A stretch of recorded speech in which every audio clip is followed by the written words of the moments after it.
আসসালামু আলাইকুম ওরহমতুল্লাহি আবারাকাতু।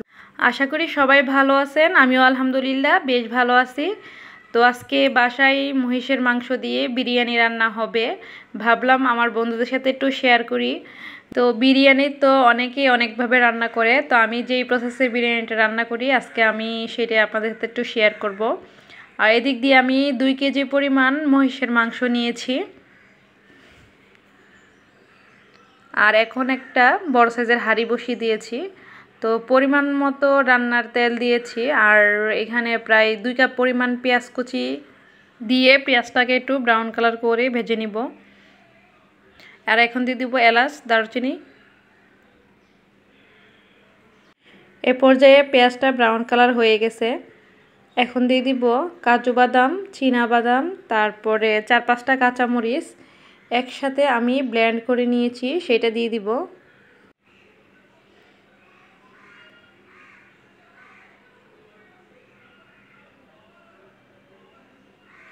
এখন দিব 2 টেবিল চামচ রসুন বাটা,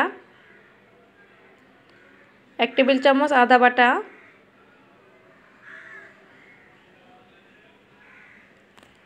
স্বাদমতো লবণ, 1 টিস্পুন ধনিয়ার গুঁড়া দিয়ে এখন একটু মশলাটাকে ভালো করে কষিয়ে নিব 4-5 মিনিট ধরে। আর এই পর্যায়ে চুলার আঁচটা একদম মিডিয়াম টু লো হিটে থাকবে, যেহেতু আমরা এখানে বাদাম দিয়েছি, আর না হলে কিন্তু নিচ দিয়ে পুড়া লেগে যাবে। আর দিব 1 টিস্পুন জিরা গুঁড়া,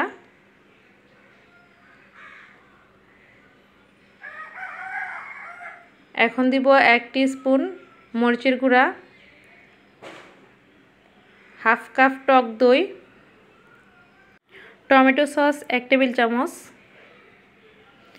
দিয়ে এখন একটু সময় ধরে মশলাটাকে কষিয়ে নিব। যত ভালোভাবে মশলাটা কষানো হবে বিরিয়ানি খেতে কিন্তু ততটাই ভালো লাগবে, সেজন্য একটু সময় নিয়ে মশলাটা কষানোর চেষ্টা করবেন। আর এই পর্যায়ে চুলার আঁচটা একদম মিডিয়াম টু লো হিটে রাখবো, এতে করে মশলাটা ভালোভাবে কষানো হবে আর নিচ দিয়েও পুড়া লাগবে না। আর দেখতেই পাচ্ছেন এখন কিন্তু উপর দিয়ে তেল ভেসে উঠেছে।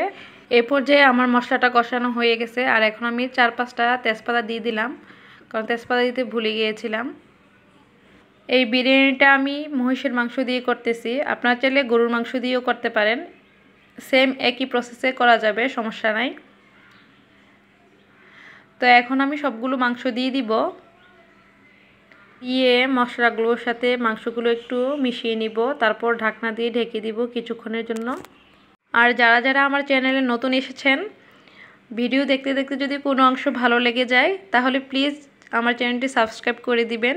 আর সাবস্ক্রাইব করে পাশে থাকা বেল আইকনটি অবশ্যই ক্লিক করে দিবেন, এতে করে আমি যখনই নতুন ভিডিও আপলোড করব সাথে সাথে নোটিফিকেশন চলে যাবে আপনার কাছে, আর আপনি ইচ্ছে করলেই কিন্তু ভিডিওটি দেখে নিতে পারবেন।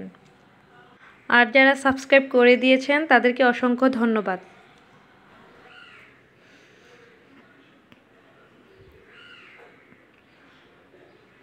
কথা বলতে বলতে মাংসটা কিন্তু এদিক দিয়ে কষানো হয়ে গেছে। এই পর্যায়ে আমি কিছু আলু কুচি দিয়ে দিব,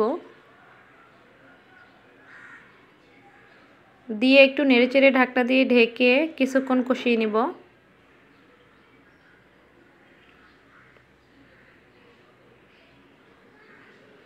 এই তো আমার মাংসটা কষানো হয়ে গেছে। এখন আমি ঝোলের পানি অ্যাড করে দিব। আর পানিটা একটু বাড়িয়ে দিব, একটু সময় ধরে একটু সিদ্ধ করতে হবে, যেহেতু মহিষের মাংস একটু সিদ্ধ হতে টাইম লাগবে। তো এখন কিন্তু মাংসটা রান্না প্রায় হয়ে গেছে।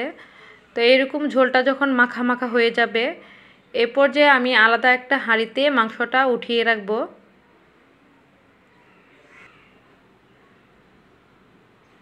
এখন সেম একই হাঁড়িতে আগে থেকে ফুটিয়ে রাখা গরম পানি দিয়ে দিব। আর আজকে আমি 3 পট পরিমাণ চাউলের বিরিয়ানি রান্না করব, সেই জন্য আমি 6 পট পানি দিয়েছি।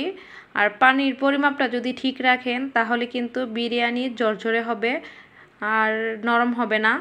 আর দিয়ে দিয়েছি তেজপাতা, এলাচ, দারুচিনি, আর দিব পরিমাণ মতো লবণ। এখন চাউলগুলো দিয়ে দিব, দিয়ে একটু নেড়েচেড়ে দিয়ে ঢাকনা দিয়ে ঢেকে দিব।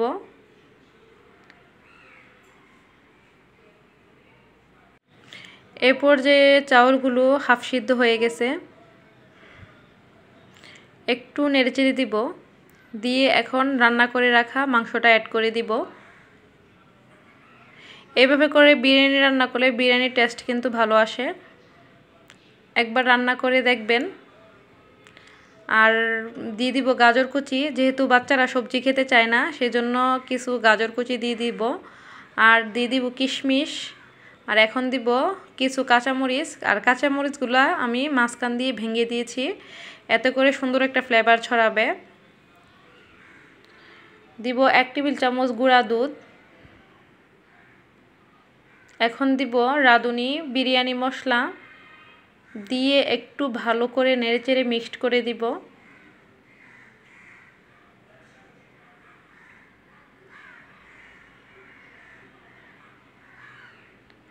আর এই পর্যায়ে একটু কেওড়া জল দিবেন, আমি ভিডিওটা স্কিপ হয়ে গেছে সেজন্য দেখাতে পারিনি।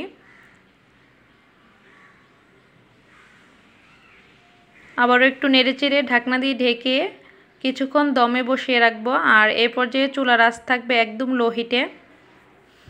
তো ফিরে আসবো কিছুক্ষণ পর। তো এই তো আমার বিরিয়ানি রান্না পারফেক্ট। রেসিপি ভালো লাগলে একটি করে লাইক দিয়ে দিবেন। আপনাদের একটি লাইক আমার জন্য অনেক বেশি মূল্যবান, আমাকে নতুন নতুন ভিডিও বানাতে উৎসাহিত করে। তো এই তো আমি এখন ভাত খাবো, সবার খাওয়া দাওয়া হয়ে গেছে। আমি রান্না বান্না শেষ করে সবাইকে দিয়ে দিয়েছিলাম, ওরা সবাই খেয়েছে। তো আমি এখন গোসল করে নামাজ পড়ে আসছি খেতে। তো আপনাদের সবাইকে আমার খাবার টেবিলে আমন্ত্রণ রইল। তো আজকের মতো এখানেই বিদায় নিচ্ছি। সবাই ভালো থাকবেন, সুস্থ থাকবেন, আর পরিবারের সাথেই থাকবেন। আল্লাহ হাফেজ।